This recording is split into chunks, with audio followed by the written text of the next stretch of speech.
উত্তর কোরিয়া আবার বিশ্বকে চমকে দিল।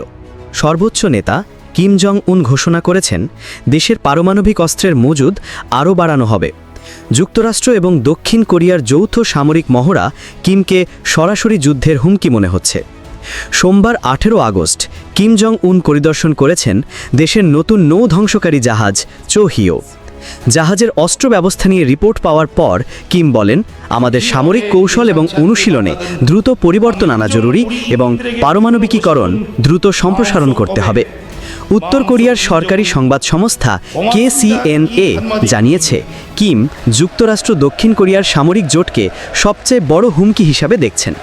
তার ভাষ্য অনুযায়ী এই যৌথ মহড়া মূলত যুদ্ধ শুরুর ইচ্ছার প্রকাশ।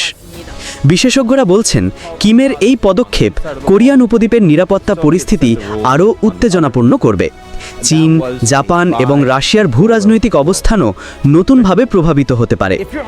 উত্তর কোরিয়ার পারমাণবিক কর্মসূচি বিশ্ব শক্তিগুলোর জন্য দীর্ঘদিনের উদ্বেগের কারণ। পিয়ংইয়ং বারবার প্রকাশ করেছে তাদের পারমাণবিক সক্ষমতা দেশের নিরাপত্তার জন্য অপরিহার্য। এই ঘোষণার মাধ্যমে দেখা যাচ্ছে কিম জং উন আন্তর্জাতিক কূটনীতিকে উপেক্ষা করে সামরিক শক্তি বাড়াতে প্রতিশ্রুতিবদ্ধ। এতে এশিয়া প্রশান্ত মহাসাগরীয় অঞ্চলে উত্তেজনা আরও বাড়বে।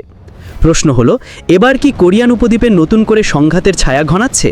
আন্তর্জাতিক সম্প্রদায় কি কূটনৈতিকভাবে পরিস্থিতি স্থিতিশীল করতে পারবে, নাকি উত্তেজনা আরও বাড়বে?